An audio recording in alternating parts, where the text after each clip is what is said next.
Painted application ધોરણ 6 થી 12ના વિદ્યાર્થીઓ માટે અપડેટ થઈ ચૂકી છે. આ એપ્લિકેશનમાં શું છે? બધા જ વિષયના વિડીયોઝ છે. ગુજરાતની બેસ્ટ ફેકલ્ટી દ્વારા લાઈવ લેક્ચર્સ છે.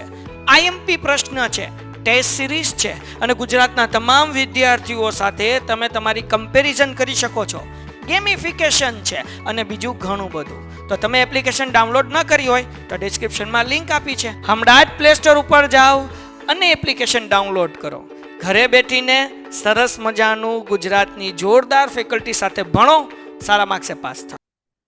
આમ જોવા જાવ તો ઇઝીએસ્ટ ચેપ્ટર છે, પણ આમાં ઘણી બધી ડિટેલ્સ ને એ બધું આપેલું છે, એટલે આપણે એમ મે બી લાગે કે આ ચેપ્ટર જે થોડુંક અઘરું છે. નો ડાઉટ થોડુંક લેન્ધી ચેપ્ટર છે. બાણું બંધ કરી દે ને બટન. પણ મેં કીધું એમ કે અંડરલાઈન કરતા જશો, હું જે કહું એ લખતા જશો, તો રિવિઝન કરવામાં એ ઈઝી પડશે અને આ ચેપ્ટર તમને ઈઝી લાગશે. રેડી? પેજ નંબર કેટલા છે આપણા? ચલો, ચેપ્ટરનું નામ કંપનીના સંચાલકો. જો ભાઈ, આપણે 11મા ધોરણથી ભણતા આવ્યા છીએ. સંચાલકો કોને કહેવાય? સંચાલકો કોણ હોય? જે કંપનીના શેર હોલ્ડર હોય એના વતી શું કરે? કંપનીનો વહીવટ કરવાનું કામ કરે.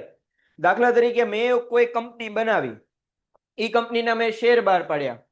હવે એ કંપનીના શેર બની શકે કે ભારતના લોકોએ ન લીધા હોય, બની શકે કે વિદેશના ઘણા બધા લોકોએ લીધા હોય. અમેરિકાના ઘણા લોકો એને શેર પરચેસ કર્યા હોય, જાપાનના લોકોએ પરચેસ કર્યા હોય, ઓસ્ટ્રેલિયાના લોકોએ પરચેસ કર્યા હોય. બરાબર? તો શેર ખરીદનાર કંપનીના શું કહેવાય? શેર ખરીદનાર કંપનીના શું કહેવાય? Share holder. અને કંપનીના સાચા માલિકો કહેવાય. હવે માલિક હોય ધંધાનું સંચાલન કરે, એટલું આપણે જાણીએ છીએ. જે કોઈ પણ ધંધાનો માલિક હોય એ શું કરે? ધંધાનું સંચાલન કરે. પણ અહીંયા તો માલિક અલગ અલગ હોય. અમુક ભારતમાં હોય, અમુક અમેરિકામાં હોય, અમુક ઓસ્ટ્રેલિયામાં હોય. તો ધંધાનું સંચાલન મેનેજ કેમ રીતે કરવું? તો શું કરે? એ જે શેર હોલ્ડર હોય એ એમનામાંથી જ કોઈકને સંચાલક તરીકે શું કરે? નિમણૂક કરે, અથવા તો કોઈ અધર પર્સનને આમંત્રણ આપે, અથવા તો એને હાયર કરે કે ભાઈ તમે અમારી વતી કંપનીનું શું કરો? સંચાલન કરો. એને શું કહેવાય? સંચાલકો કહેવાય. સંચાલકોનું ગ્રુપ એટલે સંચાલક મંડળ. સમજાય કે ન સમજાય? ઇંગ્લિશમાં એને કહેવાય ડાયરેક્ટર. સંચાલનને શું કહેવાય? ડાયરેક્ટર કહેવાય. બરાબર? અને એનું આખું ગ્રુપ એટલે સંચાલક મંડળ. આટલો બેઝિક ખ્યાલ રેડી? બરાબર? આમાં કોઈને કઈ ક્વેશ્ચન? તો હવે આગળ વધીએ. જો, કંપની એ વિશાળ વ્યવસાયિક સંકુલ છે. કંપની એ કોઈ નાની મોટી વસ્તુ નથી. જો તમારે ધંધો કરવો હોય તો એકલ વ્યક્તિ ધંધો થાય જ. એકલ વ્યક્તિની મર્યાદા હતી એટલે શું આવ્યું? ભાગીદારી પેઢી. ભાગીદારી પેઢીમાં ભાગીદારો તમે લાવી શકો, પણ મૂડી એટલી બધી એકત્રિત થાય નહીં, કાર્યક્ષેત્ર એટલું બધું વિશાળ રહે નહીં. તો એના મર્યાદાને કારણે એનો જન્મ થયો કંપનીનો. કંપનીનું ક્ષેત્ર કેવું થઈ ગયું? વિશાળ છે ને એમ. કંપનીનો જન્મ કંપની ધારાની જોગવાઈઓ અન્વયે થાય છે. એટલા માટે કંપનીનું વ્યક્તિત્વ કૃત્રિમ હોય છે. આપણે ઘણી બધી વાર ભણી ગયા છે. કંપની એ કેવું વ્યક્તિત્વ ધરાવે છે? કૃત્રિમ વ્યક્તિત્વ. પણ કાયદા દ્વારા એને વ્યક્તિ કહે છે, પણ કઈ રીતે? કાયદા દ્વારા. બરાબર? કાયદા દ્વારા કૃત્રિમ વ્યક્તિત્વ એટલે વ્યક્તિ હોય એની માથે તમે કેસ કરી શકો. હું એમ કહું કે મારે જમીન ખરીદવી છે, તો હું મારા નામે જમીન ખરીદી શકું, આ પેન્સિલના નામે જમીન ખરીદી શકું? કારણ કે આનું કાયદાકીય રીતે કોઈ અસ્તિત્વ છે નથી. કંપની તે કઈ જીવંત વ્યક્તિ છે કે જીવંત વસ્તુ છે? નહીં. એ કેવી છે? કૃત્રિમ વસ્તુ છે. પણ એને કાયદા દ્વારા એક વ્યક્તિ તરીકેનું શું આપ્યું છે? બિરુદ આપ્યું છે, અથવા તો કાયદા તરીકે એને એક માન્યતા આપી છે. એટલે તમે જોવો તો તમે અકાઉન્ટમાં જ્યારે હિસાબો લખતા હોય ત્યારે કંપની હોય, કોઈ પણ કંપનીનું નામ હોય તો કયા ખાતામાં આવે? વ્યક્તિ ખાતામાં. કયા ખાતા? વ્યક્તિ ખાતામાં આવે ને. કારણ કે એક શું છે? કૃત્રિમ વ્યક્તિત્વ છે, એટલે વ્યક્તિ ખાતામાં એમ. તે પોતાની મેળે કામ કરી શકતી નથી. મેં કોઈ કંપની બનાવી હોય, હું તમને કહું કે એમેઝોન કંપની એની મેળે કામ કરે, એના કર્મચારીઓ, એના શેર હોલ્ડર કોઈને રાખવાની જરૂર નથી, તો હાલે? નો હાલે. બરાબર? કંપનીના શેર હોલ્ડર, કંપનીના સંચાલકો, એના મેનેજિંગ ડિરેક્ટર, એના સેક્રેટરી અને કામ કરનાર બધા લોકો, એના થકી જ કંપની હાલે, બાકી કંપની હાલે નહીં. એની મેળે ન ચાલે. કંપનીની વ્યવસ્થાના સ્વરૂપમાં માલિકો, શેર ધારકોની સંખ્યા વિશાળ હોય છે. શેર ધારકો કેવા હોય? 100 હોય, 200 હોય, વધારે હોય ને. બરાબર? તેઓ આખા દેશમાં ફેલાયેલો હોય છે. શેર ફેરબદલી ઉપર કોઈ નિયંત્રણ ન હોવાને કારણે સતત તેમાં ફેરફાર થતો રહે છે. શેર ફેરબદલીમાં કોઈ પણ પ્રકારનું નિયંત્રણ છે નહીં. મેં આજે શેર ખરીદ્યા, મને કાલે એમ થાય કે હું આ શેર શું કરી દઉં, વેચી દઉં, ને કોઈએ પરચેસ કરી લીધા તો તાત્કાલિક કંપનીના માલિક કેવા થઈ ગયા, ચેન્જ થઈ ગયા. શેર હોલ્ડર કેવા થઈ ગયા, ચેન્જ થઈ ગયા. આજનું એક ગુજરાત સમાચારનું અથવા તો સૌરાષ્ટ્રનું કોઈ પણ તમે છાપું જોયું ને તો એમાં આટલી મોટી જાહેરાત આપી છે ગ્રોની. જોઈ? ગ્રો એપ્લિકેશન છે ને ઓલી, જેમાં તમે શેર પરચેસ કરો અને એ કરો. ગ્રો એપ્લિકેશનની પેરેન્ટ કંપની, બરાબર, એની મુખ્ય કંપની જે છે બિલિયનર્સ કરીને કઈ કંપની છે, એને પોતાના શેર પહેલી વાર બહાર પાડે છે. આઈપીઓ જેને આપણે કહીએ. પહેલી વાર ગ્રો કંપનીની પેરેન્ટ કંપનીએ પોતાના શેર બહાર પાડ્યા. 2 તારીખે એ શેર માટે અરજી શરૂ થઈ ગઈ હતી આઈપીઓ માટેની. 7 તારીખ છેલ્લી અરજી છે. હા, 4 થી 7, માફ કરજો, 2 ની, 4 થી 7 તારીખ. 7 તારીખે એ આઈપીઓ ભરવાની ડેટ કેવી થઈ જશે, બંધ થઈ જાય. પછી જે આપણે પ્રોસેસ ભણ્યા ને એ પ્રોસેસ સ્ટાર્ટ થાય. સમજાય કે ન સમજાય? બરોબર, એટલે આ ધ્યાન રાખજો. એટલે કંપનીનું કદ વિશાળ હોય છે. વર્તમાન સમયના પરિપ્રેક્ષ્યમાં આંતરરાષ્ટ્રીય ધારાધોરણોનું પાલન, ગુણવત્તાયુક્ત વસ્તુઓનું ઉત્પાદન તથા વધતી જતી હરીફાઈના કારણે વિશેષ સંચાલકીય કુનેની જરૂરિયાત ઊભી થાય છે. જો ભાઈ, અત્યારે તમે જ્યારે પણ બિઝનેસ કોઈ પણ ઓપન કરો ને ત્યારે તમે એમ નો મનમાં રાખો કે મારે ભાવનગર લગી જ સીમિત રહેવું છે, ગુજરાત લગી જ સીમિત રહેવું છે, કે ઇન્ડિયા લગી સીમિત રહેવું. તમારું ઓલવેઝ કોઈ પણ કંપની જ્યારે તમે એસ્ટાબ્લિશ કરો ત્યારે તમારું મેન્ટાલિટી કેવી હોય, ઓલ ઓવર વર્લ્ડમાં મારો બિઝનેસ શું થાય, ફેલાય, કે ઓલ ઓવર વર્લ્ડમાં મારી વસ્તુ શું થાય, વેચાય. બરાબર. હું તમને એમ કહું, અત્યારે આપણા ભારતમાં પેલા સાદી એવી ચોકલેટો મળે, ખબર, 25 પૈસાની એક આવે, 25 પૈસાની એક આવી ચોકલેટો મળે, 5 રૂપિયાના ભૂંગળા મળે. બરાબર. એ 5 રૂપિયાના ભૂંગળા તમે અમેરિકામાં વેચવા જાઓ, 5 રૂપિયાના જે ભૂંગળા હોય ઓલા વેચાય છે. 5 રૂપિયાના એ લસણિયા, જે કઈ પણ ભૂંગળા હોય, ઓલા સ્ટાર વાળા ગમે એ ભૂંગળા, એ તમે બહાર વેચવા જાઓ, અમેરિકા વાળા પેલી વાત તો એ પરચેસ કરશે, પરચેસ માન્યતા જ નહીં આપે કે તમે અહીંયા વેચી શકો. વાય? કારણ કે ઇન્ટરનેશનલ ધારાધોરણ, ઇન્ટરનેશનલ લો બધા કેવા હોય, અલગ અલગ હોય. એ આપણા લોકો ખાઈ લે. એફએસએસઆઈ નંબર આવે, ખ્યાલ હોય તો 10મા ધોરણમાં ભણી ગયા હતા. એફએસએસઆઈ નંબર આવે જે કોઈ પણ વસ્તુને શું આપે, માન્યતા આપે કે નહીં આ વસ્તુ કેવી છે, સારી છે એમ. એફએસએસઆઈ નો લોગો વગર એ વસ્તુ વેચાય છે, તોય આપણા વાળા જીકે રાખે છે. સમજાય કે ન સમજાય? બરાબર. પણ ઇન્ટરનેશનલ લેવલમાં તમે જ્યારે વેચવા જાઓ ત્યારે આમ હાલે નહીં. તમારે ત્યાંના રૂલ્સ એન્ડ રેગ્યુલેશન ફોલો કરવા પડે. એમાં લખ્યું હોય કે આટલા પ્રમાણમાં જ પ્રોટીન હોવું જોઈએ, કે આટલા પ્રમાણમાં જ સુગર હોવી જોઈએ, તો તમારી પ્રોડક્ટમાં આટલી સુગર હોવી જોઈએ. એનાથી વધારે હોય તો એ લોકો પરમિશન જ ન આપે વેચવાનું. સમજાય કે ન સમજાય? બીજું કીધું, ગુણવત્તાયુક્ત વસ્તુઓનું ઉત્પાદન. આપણે ગુણવત્તા નથી જોતા ભારતમાં, આપણે શું જોઈએ છીએ, ક્વોન્ટિટી કે ક્વોલિટી? ક્વોન્ટિટી. સમજાય કે ન સમજાય? 5 રૂપિયાના આટલા બધા ભૂંગળા મળે, આખું પેકેટ ભરાયેલું હોય છેક લગીનું, ઉપરથી લઈને છેલ્લે લગીનું. આપણે એને તો ઓહો 5 રૂપિયા આપણે જીતી ગયા, આપણે તો નફો કર્યો, 5 રૂપિયાની વસ્તુ લઈને એટલા ભૂંગળા લીધા. પણ ખબર નથી કે એમાં કઈ ગુણવત્તા, કયું તેલ વાપર્યું છે, એ કાંઈ ખબર હોય નહીં. બરાબર. સમજાય કે ન સમજાય? ઇવન જે આપણે વેફર ખાઈએ છીએ ને એ પામ ઓઇલ ની એની બનેલી હોય છે, એમાં તળેલી હોય છે. નોર્મલી તમે એક બહુ સરસ યુટ્યુબ ચેનલ છે, એ યુટ્યુબ શોર્ટ્સ એ ભાઈ બનાવે છે, એ બધી પ્રોડક્ટ્સ નું છે ને એ ડિટેલમાં ઓલું ઇલેબરેટ કરે એમ કે આ પ્રોડક્ટ છે તો આ પ્રોડક્ટમાં આ બધી વસ્તુ છે જે આપણા માટે કેવી છે, હાર્મફુલ છે કે સારી છે, કઈ પ્રોડક્ટ પરચેસ કરાય, કઈ પ્રોડક્ટ પરચેસ ન કરાય. થોડુંક સર્ચ કરજો, તમને મળી જાય તો. બરાબર. તો ગુણવત્તાયુક્ત વસ્તુનું ઉત્પાદન, વધતી જતી હરીફાઈના કારણે વિશિષ્ટ સંચાલકીય કુનેની જરૂરિયાત ઊભી થાય છે. બરાબર. તમે કોઈ પણ વસ્તુ અત્યારે પકડો, સામાન્ય એવી પોઈન્ટ પેન્સિલ આપણે લઈએ, પોઈન્ટ પેન્સિલ કે રબર તમે લ્યો ને, ખાલી ચેક રબર, નાની એવી વસ્તુ લાગે ને આપણને, એમાંય કોમ્પિટિશન છે. એ ખાલી રબર વેચવામાં શું છે, કોમ્પિટિશન છે. બરાબર. એટલે નાનામાં નાની વસ્તુથી માંડીને મોટી વસ્તુમાં બધે જાવ તો ત્યાં અત્યારે શું થઈ ગઈ છે, કોમ્પિટિશન થઈ ગઈ. તો એ કોમ્પિટિશનમાં આપણી કંપનીને, આપણી પ્રોડક્ટને આગળ રાખવા માટે શું જોઈએ, સંચાલકીય કુને, મેનેજમેન્ટ તમારું પાવરફુલ હોવું જોઈએ. તમને શું લાગે ગૂગલ, માઇક્રોસોફ્ટ, એમેઝોન, ફ્લિપકાર્ટ એ કઈ રીતે વર્ક કરે છે, કઈ રીતે સતત ને સતત નફો કરે? કારણ કે એનું મેનેજમેન્ટ એ રીતનું છે. સમજાય કે ન સમજાય? બરાબર. એમ કંપની સ્વરૂપના પ્રત્યક્ષ રીતે માલિકો દ્વારા કંપનીના સંચાલન શક્ય બનતું નથી. માલિકો એટલે શેર હોલ્ડર. શેર હોલ્ડર જાતે બધું કંપનીનું સંચાલન કરે એ પોસિબલ થતું નથી. કારણ કે અગેન સ્ટાર્ટિંગમાં મેં કીધું એમ કે બધા સંચાલકો શેર હોલ્ડર કેવા હોય, અલગ અલગ જગ્યાએ હોય. બરાબર, એટલે બધા સંચાલન કરી શકે એમ શક્ય નથી બનતું. આથી કંપનીનો વહીવટ કરવા પ્રતિનિધિઓ નિયુક્ત કરવામાં આવે છે. કંપનીનું કામકાજ આ પ્રતિનિધિઓના સમૂહ મારફતે થાય છે, જેને શું કહેવાય?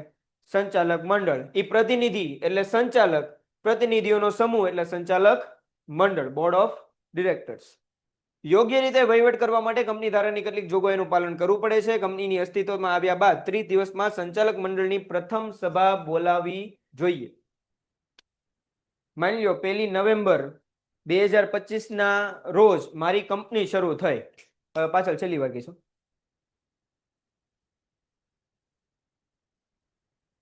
1 નવેમ્બરે મેં શું કરી બેટા? કંપની સ્ટાર્ટ કરી. બરાબર, કંપની સ્ટાર્ટ થઈ ગઈ. હવે ઈ નોર્મલ કઈ ભાગીદારી પેઢી નથી કે એકલ વ્યક્તિ સંચાલન નથી કે ત્યાં મીટિંગ ન કરો તો હાલે. અહીંયા કમ્પલસરી તમારે શું કરવી પડે? મીટિંગ બોલાવવી જ પડે. બરાબર, એટલે કંપનીની સ્થાપના થયા બાદ ધી મોસ્ટ એમપી એમસીક્યુ માં પૂછાઈ ગયેલા પ્રશ્ન છે આ કે કંપનીની સ્થાપના થઈ જાય એના કેટલા દિવસ પછી પહેલી સામાન્ય સભા બોલાઈ જવી જોઈએ? તો કેટલા દિવસ કીધા આગળ આપણે? 30 દિવસ. 30 દિવસની અંદર કંપનીની પહેલી મીટિંગ બોલાઈ જવી જોઈએ. સમજાય કે ન સમજાય? બરાબર, ધ્યાન રાખજો, એમસીક્યુ માં પૂછાય કેટલા દિવસમાં? તો 30 દિવસમાં. દરેક વર્ષમાં ઓછામાં ઓછી કેટલી મીટિંગ ભરાવી જોઈએ? 4. એનાથી વધારે મીટિંગ્સ થાય તો ધેટ્સ ઓકે, પણ નોર્મલ ઓછામાં ઓછી કેટલી મીટિંગ્સ થઈ જવી જોઈએ? 4. જો નો થાય તો તમારી પર લીગલી એક્શન લેવામાં આવે. સમજાય કે ન સમજાય? પહેલી મીટિંગ 30 દિવસની અંદર અને આખા વર્ષમાં ઓછામાં ઓછી કેટલી? 4. બે એમસીક્યુ માટે આઈએમપી. પહેલી મીટિંગ 30 દિવસની અંદર અને આખા વર્ષમાં ઓછામાં ઓછી કેટલી? 4. જો ઓછામાં ઓછી કીધી છો એમ. સંચાલકે વ્યક્તિગત રીતે આવી સભામાં ભાગ લેવો જોઈએ. જો કોઈ કારણસર વ્યક્તિગત રીતે ભાગ ન લઈ શકતા હોય તો નવા કાયદા અનુસાર વિડીયો કોન્ફરન્સ દ્વારા પણ ભાગ લેવાની છૂટ આપવામાં આવે છે. બરાબર, માની લો સંચાલકોએ તો બધું મેનેજ કરવાનું એટલે મીટિંગમાં એનું હાજર હોવું જરૂરી છે. સંચાલક જ મીટિંગમાં હાજર ન હોય તો શું કામનું? બરાબર, પણ બની શકે કે સંચાલક ફિઝિકલ રીતે મીટિંગમાં હાજર રહેવા માટે પોસિબલી નથી કે મીટિંગમાં નથી હાજર રહી શકતા ફિઝિકલ રીતે, તો વિડીયો કોન્ફરન્સિંગ થ્રુ એ શું કરીએ કે મીટિંગમાં ભાગ લઈ શકે છે. બરાબર, મૂવીઝ જોયા હોય તો ખબર હોય, બહુ મોટી સ્ક્રીન લાગેલી હોય, એક આખો મોટો રૂમ હોય, રાઉન્ડ ટેબલમાં બધા બેઠા હોય ને અમુક લોકો જે છે સ્ક્રીન થ્રુ મીટિંગ જે છે એ અટેન્ડ કરતા હોય. સમજાય કે ન સમજાય? શાર્ક ટેન્ક આવે છે, ખ્યાલ હોય તો આવે છે ને? શાર્ક ટેન્કમાં ઓલો લેન્સકાર્ટ નો વ્યક્તિ છે, ભાઈનું નામ મને ભૂલાઈ ગયું, પિયુષભાઈ બંસલ. એ લેન્સકાર્ટ નો એ વ્યક્તિ છે. બરાબર, લેન્સકાર્ટ એને બનાવ્યું. એને એમ કીધું તું કે હું આટલો મોટો માલિક છું લેન્સકાર્ટ નો, તોય તે હું રાત્રે 2 કે 4 વાગ્યા લગી છે કામ કરતો. 2 કે 4 વાગ્યા લગી મારી શું હાલતી હોય? સતત મીટિંગ હાલતી હોય. હું આ શો માં તો આવું છું, પણ શો જેવો પૂરો થાય, શો નો સમય જેટલો આપો, માની લો કે 3 કલાક મેં શો માં આપી, તો એ 3 કલાક મારે રાત્રે એ સરભર કરી દેવી પડે. રાત્રે જાગીને મારે શું કરી દેવી પડે? મીટિંગ મારે અટેન્ડ કરવી પડે, બાકી એમ હાલે નહીં. બરાબર, એટલે આવી રીતે વિડીયો કોન્ફરન્સિંગ થ્રુ રીતે તમે શું રહી શકો? મીટિંગમાં હાજર રહી શકો. સંચાલક કંપની ધારો 2013 અનુસાર સભામાં ઓછામાં ઓછી 1/3 અથવા ઓછામાં ઓછા 2 સંચાલકો, 2 માંથી જે વધારે હોય તે સભામાં હાજર રહેવા જોઈએ. આપણે એટલું યાદ રાખવાનું કે 3 સંચાલક હોય તો એમાંથી 1 સંચાલક ઓછામાં ઓછો હાજર હોવો જોઈએ. હેમાં? કંપનીની મીટિંગમાં. બરાબર, નવો કંપની ધારો છે એ મુજબ. નવા કંપની ધારા મુજબ કંપનીમાં ઓછામાં ઓછા એક ડિરેક્ટર પાછલા વર્ષમાં ભારતમાં ઓછામાં ઓછા 180 દિવસ માટે વસવાટ કરેલો હોવો જોઈએ. ધી મોસ્ટ એમસીક્યુ માં પૂછાઈ ગયેલો પ્રશ્ન કે કંપનીના જે ડિરેક્ટર્સ હોય એને ભારતમાં પાછલા વર્ષ કીધું, તો સાહેબ પાછલું વર્ષ કયું? સામાન્ય વર્ષ કે નાણાકીય વર્ષ? નાણાકીય વર્ષ ખબર પડે ને. સામાન્ય વર્ષ આપણે એમ કે આ 2025 આવતું 2026. નાણાકીય વર્ષ આપણે કેમ કહીએ? 2025-26. તો આ જે પાછલું વર્ષ કીધું એ કયું વર્ષ છે? નાણાકીય વર્ષ. ઈ પાછલા નાણાકીય વર્ષમાં ઓછામાં ઓછા કેટલા દિવસ સુધી ભારતમાં વસવાટ કરેલો હોવો જોઈએ? 180 દિવસ. એટલે ખબર પડી? કે જે કોઈ પણ સંચાલક હોય એ ભારતમાં 180 દિવસ સુધી રહેલો હોવો જોઈએ. મીન્સ કે એને ભારતમાં રહ્યો હોય તો ભારતનું કેમ કામકાજ ચાલે છે, કેમ નથી ચાલતું, એ એને ખ્યાલ હોય. સમજાય કે ન સમજાય? હું તમને લોકોને અત્યારે મૂકી દઉં કે જાઓ અમેરિકાની કોઈ એક કંપની છે, એનું માર્કેટમાં તમારે સેલિંગ વધારવાનું છે, જાઓ તમારી રીતે જે થતું હોય એ કરો, પણ એનું માર્કેટમાં સેલિંગ વધારો. અહીંથી હું તમને મૂકી દઉં, પણ તમને અમેરિકાના બજારની કઈ ખ્યાલ ખરો કે અમેરિકાનું બજાર કેમ કામ કરે છે, કેમ કામ નથી કરતું, લોકોની શું માંગ છે, શું જરૂરિયાત છે, તમને કઈ ખબર પડે?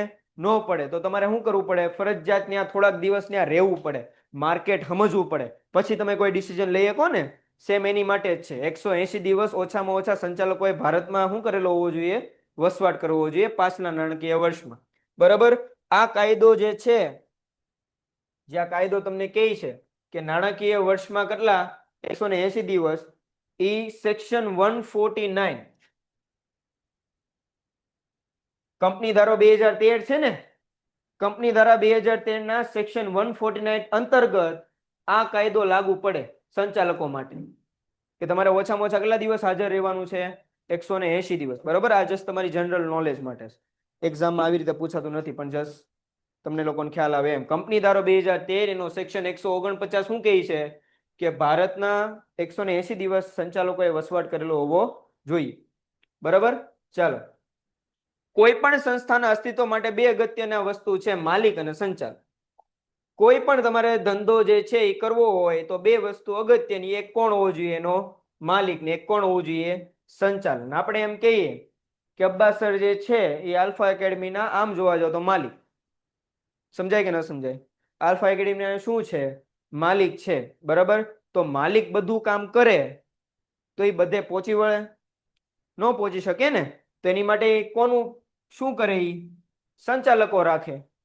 સમજાય કે ન સમજાય? જો પેન્ટેનના અલગ છે, આલ્ફાના અલગ છે, સંચાલકો અલગ છે ને બે. આલ્ફાનું મેનેજમેન્ટ કરનાર આખું વ્યક્તિ અલગ છે, એની ટીમ અલગ છે, રાઈટ? એ ટીમનો પાર્ટ એક હું છું. એટલે ટીચર્સ તો ટીમના પાર્ટ જ કહેવાય ને સંચાલકના. તો એ ટીમના પાર્ટ અમે છીએ. તો માલિક અને સંચાલન બે વ્યક્તિ હોવા જોઈએ તો જ કંપની હાલે, બાકી કંપની ચાલે નહીં. કંપની સ્વરૂપમાં ઇક્વિટી શેરમાં રોકાણ કરનાર શું છે? કંપનીના માલિકો છે, એ આપણને ખ્યાલ છે.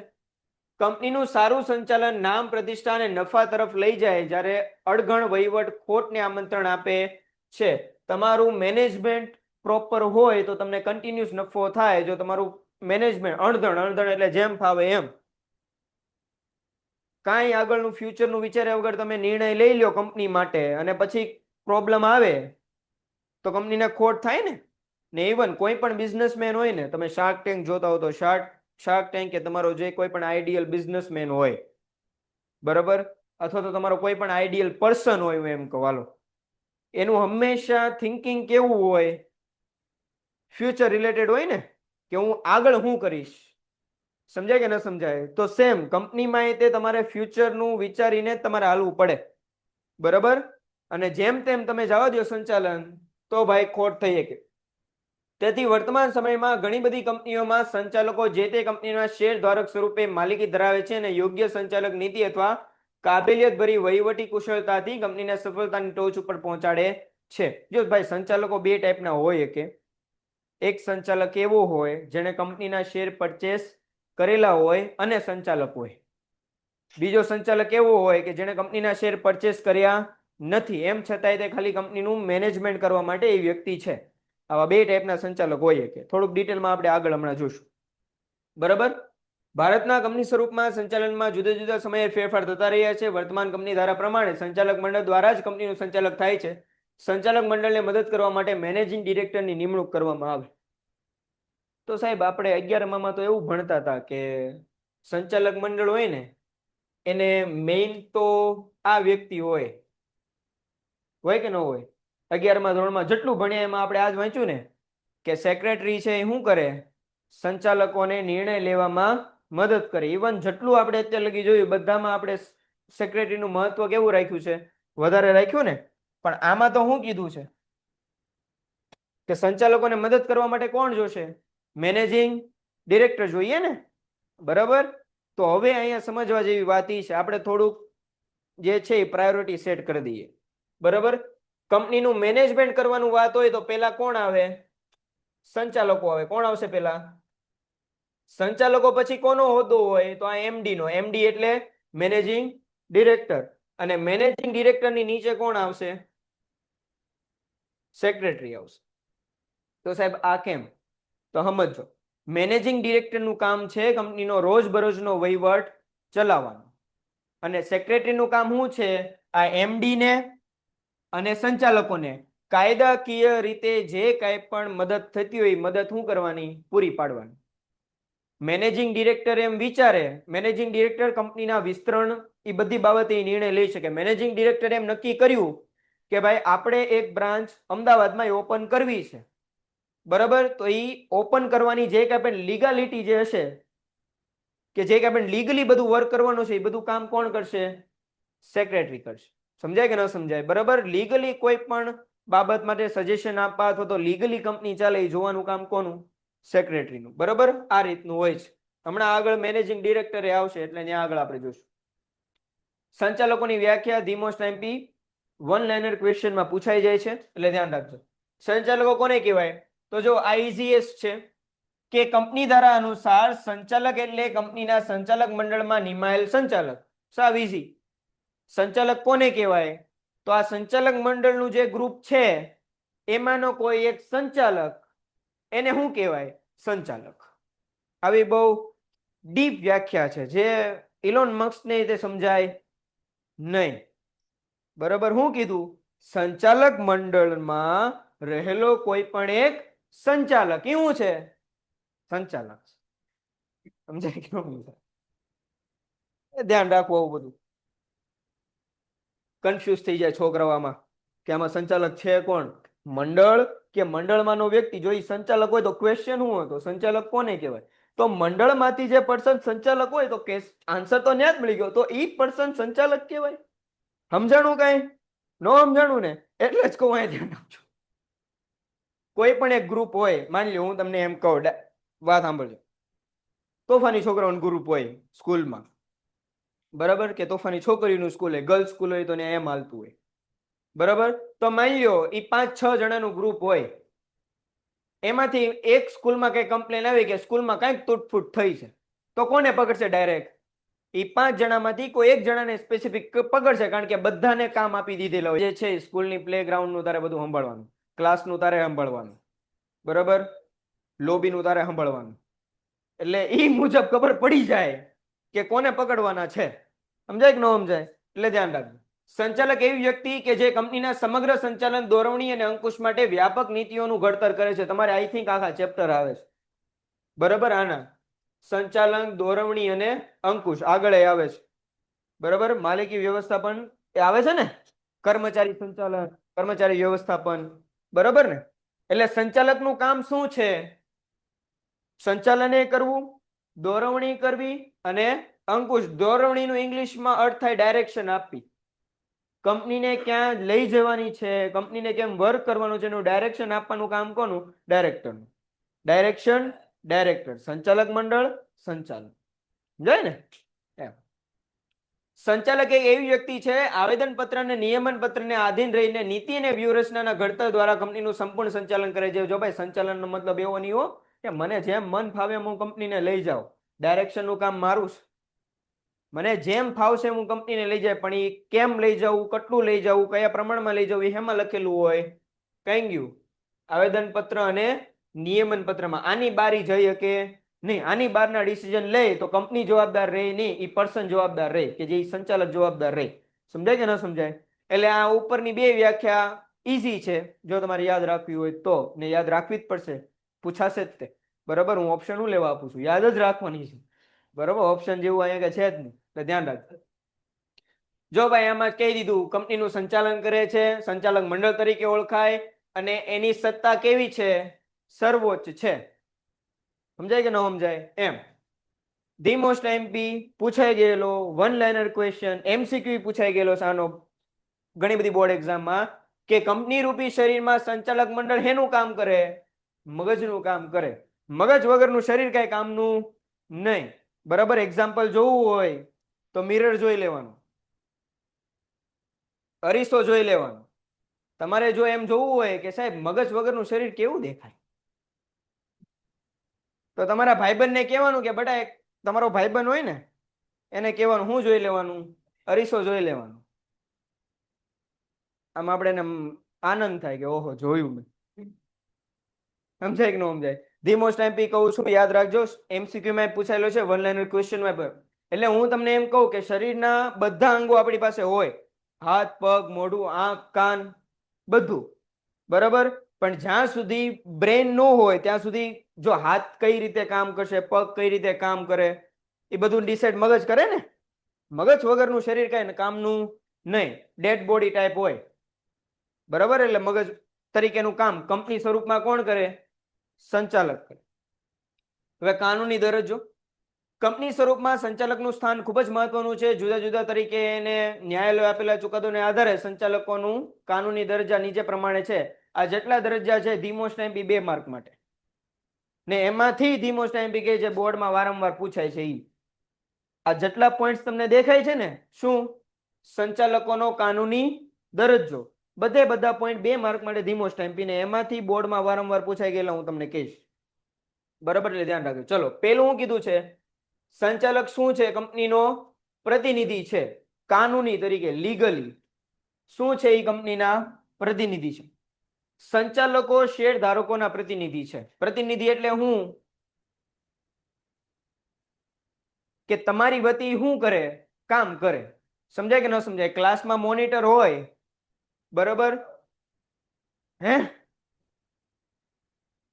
ક્લાસમાં મોનિટર હોય તો તમને કઈક પ્રોબ્લેમ પડતી હોય કે ભાઈ પંખા નથી શરૂ થતા બરાબર, તો તમે મોનિટર ને કહો ને બેટા જાને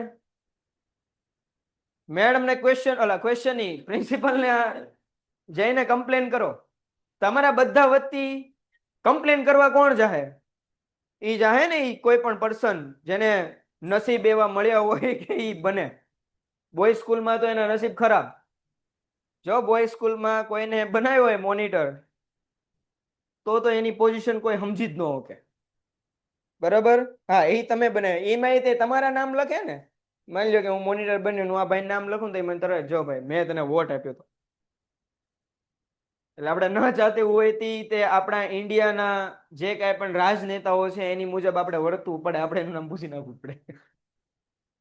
આપણા નેતા શું કરે? ડોનેશન માંગે. ઇલેક્શન આવે ને તો આ એમ કે મેં સાહેબ તમને આની પર કઈ કેસ થયો હોય તો કે ભાઈ મેં તમને ઇલેક્શન વખતે 10 કરોડ આપ્યા તો. હા, સાચી વાત છે. આને એક કામ કરો, આની પર કેસ કાઢ નાખ, એ જરૂરત જ નથી, ફ્રી 10 કરોડ દીધા. એટલે આવું કરવું પડે. એટલે ધ્યાન આપજો. તેમની સેવા બદલ મહેનતાણું આપવામાં આવે છે. મહેનતાણું એટલે સેલરી બેટા. મહેનતાણું એટલે સેલરી. મહેનત પ્લસ નાણું, મહેનતાણું. સમજાય કે ના સમજાય? બરાબર. એને શું કહેવાય? મહેનતાણું કહેવાય, એટલે સેલરી. તમને એમ થાય કે સંચાલકો એ સાહેબ આમ જ કામ કરવાનું છે તો સંચાલકોને પૈસા મળે? ભાઈ પૈસા અમને એમ ન હોય, એ લોકો કામ કરે. સંચાલકોને શું મળે? એના પૈસા મળે બરાબર. પરંતુ તેઓ કંપનીના પગારદાર કર્મચારીઓ નથી. સાહેબ હું મગજની નસું ખેંચો છો? પેલા સંચાલકો, સંચાલક મંડળના જે સભ્ય સંચાલક હોય એને સંચાલકો કહેવાય. પેલા તમે એ મગજની એક નસ ખેંચી, અત્યારે બીજી નસ એમ ખેંચો છો કે એને શું મળે છે? મહેનતાણું મળે, પણ પગારદાર કર્મચારી નથી. આ હું ઊનો રમો તમે અમારી હારવાર. તો જો સમજો સાવીસી છે. જો પગારદાર કર્મચારી તમે કોને કહો? જો કોઈ પણ વ્યક્તિ કામ કરતું હોય જેને આપણે પગારદાર કર્મચારી કહીએ તો એનો એક બોસ હોય, જે હેડ હોય, એની અંડર એને શું કરવાનું હોય? કામ કરવાનું હોય બરાબર. સમજાય કે ન સમજાય? માની લો કે તમે બોસ હો અને તમારી અંડર કોઈ વ્યક્તિ શું કરે છે? વર્ક કરે છે. તો એને તમે એઝ અ કર્મચારી કન્સિડર કરી શકો, કારણ કે એને જે કાંઈ પણ કામ કરવાનું છે એ કામ કોણ કે છે? એને બોસ કે છે ને. બોસ જે કે એ એટલું કામ એને કરવાનું, બાકી વધારે એને કોઈ કામ કરવાનું થતું નથી. અને એના બદલામાં એને શું મળે છે? પૈસા મળે. એને આપણે કહીએ કર્મચારી. એને આપણે શું કહીએ? કર્મચારી. પણ અહીંયા સંચાલક મંડળની ઉપર કોઈ હોય ન હોય. આપણે એમ કીધું, ઉપર જ જોયું કે એની પાસે કેવી છે? સર્વોચ્ચ સત્તા છે. એટલે એનું કામ બધું મેનેજમેન્ટ કરવાનું છે, બધા ડિસિઝન લેવાનું છે. એની ઉપર કોઈ હેડ હોતો નથી, એ સર્વોચ્ચ સ્થાને છે. નહીં, સર્વસ્થાને છે મીન્સ કે એની રીતે બધા ડિસિઝન લે છે, બધા એટલે એની રીતે ઇન ધ સેન્સ કે જે રીતે કંપની માટે યોગ્ય હોય બધા ડિસિઝન લે છે, એની માટે એને શું મળે છે? પૈસા મળે છે. એ કોઈની માટે કામ નથી કરતો. સંચાલક મંડળ કોઈ માટે કામ કરતું નથી, કોઈ અંડર કામ કરતું નથી, એટલે એ કર્મચારી કહેવાય નહીં. સમજાય કે ન સમજાય? કર્મચારી એને કહેવાય જેની ઉપર એક બોસ હોય, એની બોસ કેટલું જ કામ એને કરવાનું, બાકીનું કઈ કામ કરવાનું નહીં. બરાબર? સમજાય કે ન સમજાય? એટલે ધ્યાન રાખજો. આવી રીતે એકવાર પ્રશ્ન પૂછાઈ જાય છે 2 માર્કમાં. બરાબર? સંચાલક જે છે એને મહેનતાણું ચૂકવવામાં આવે છે, પરંતુ સોરી એમ નથી, સંચાલક એ કંપનીના પ્રતિનિધિ છે પણ કંપનીના પગારદાર કર્મચારીઓ નથી. આ વિધાન સમજાવો. 2 માર્કમાં પૂછે તો આ લખી નાખો. સમજાય કે ન સમજાય? જો સિમ્પલ ડિફરન્સ છે કર્મચારી અને સંચાલક વચ્ચે. હજી કહી દઉં, કર્મચારી એને કહેવાય જે કોઈની અંડર વર્ક કરતો હોય, સંચાલક મંડળ કોઈની અંડર વર્ક કરતા હોય નહીં. પણ બેયને શું મળે છે? પૈસા તો મળે જ છે ને. આને પૈસા મળે છે બોસની અંદર કામ કરવા માટે, અને આને પૈસા મળે છે મેનેજમેન્ટ કરવા માટે, સંચાલન કરવા માટે. સમજાય કે ન સમજાય? એટલે બહુ ડિફરન્ટ વસ્તુ છે. સંચાલકો કંપનીના આવેદનપત્રમાં જણાવેલી સત્તાની મર્યાદામાં રહીને કામ કરે છે. સત્તાના બહારના કાર્યો માટે સંચાલક વ્યક્તિગત રીતે જવાબદાર ઠેરે છે. બરાબર? MCQ માટે પૂછાઈ ગયેલો ક્વેશ્ચન કે સત્તાની બહારના કોઈ પણ કામ સંચાલક કરે તો એની માટે જવાબદાર કોણ? કંપની, ગ્રાહક, શેર હોલ્ડર કે સંચાલક? તો સંચાલક પોતે. બરાબર? ધ્યાન રાખજો. આ 2 માર્કમાં ધી મોસ્ટ આઈપી પૂછાઈ ગયેલો પ્રશ્ન.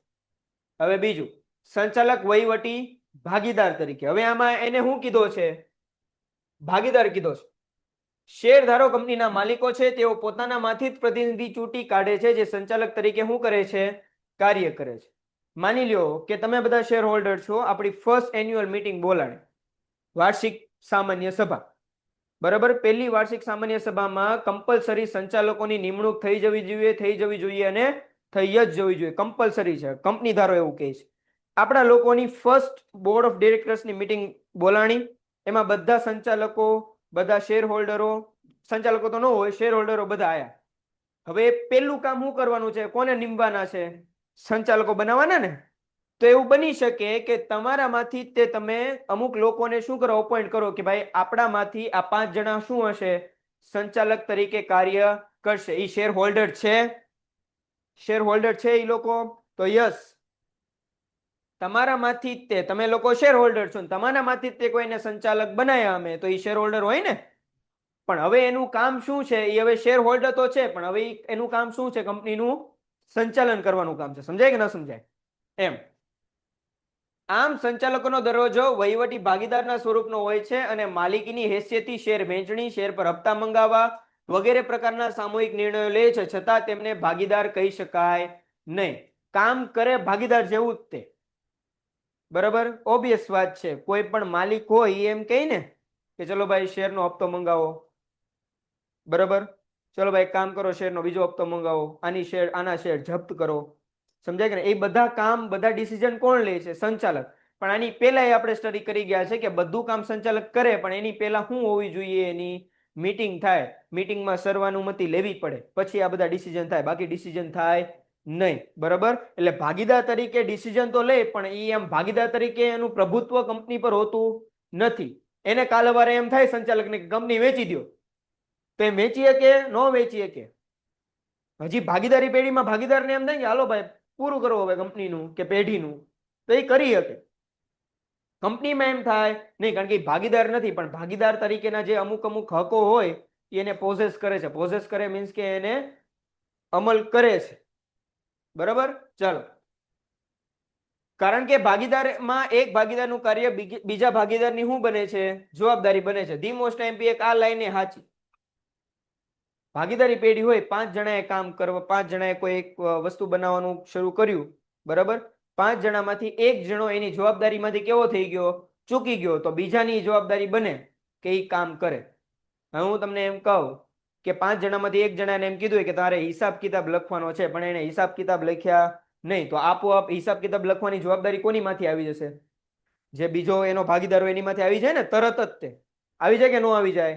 પરંતુ કંપનીમાં એવું હોતું નથી. કંપનીમાં સંચાલક પોતાના કામ માટે પોતે જ જવાબદાર હોય, સમૂહ જવાબદાર હોય નહીં. સમજાય કે ન સમજાય? આ ડિફરન્સ ભાગીદારી પેઢી અને કંપની વચ્ચે. બીજું, ભાગીદારો વચ્ચેનો સંબંધ કાયમી સ્વરૂપનો હોય છે અને સંચાલકોએ શું થવું પડે? વારાફરતી નિવૃત્ત થવું પડે. તમને બે ડિફરન્સ કીધા. એ ભાગીદાર છે પણ કેમ નથી? ભાગીદાર છે કઈ રીતે?